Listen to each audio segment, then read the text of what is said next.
राहुरीमध्ये 15 वर्षीय अल्पवयीन मुलीचं अपहरण झालं। मुलीला 5 दिवस जंगलामध्ये ठेवून अत्याचार केल्याची घटना घडली आणि मुख्य आरोपीसह तिघांना अटक करण्यात आली आहे। पॉक्सो अंतर्गत गुन्हा दाखल करण्यात आला आहे।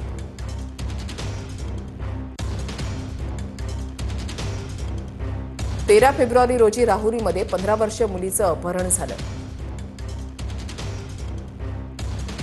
कॉलेजला जातोय असं सांगून मुलगी घराबाहेर पडली होती।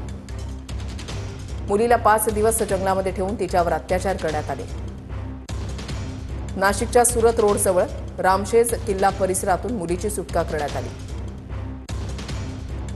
मुख्य आरोपीसह तिघांना 18 फेब्रुवारी रोजी अटक करण्यात आली। मुख्य आरोपी मुख्तार पठाण, कौसर पठाण आणि आकाश संसारेला अटक झालेली आहे।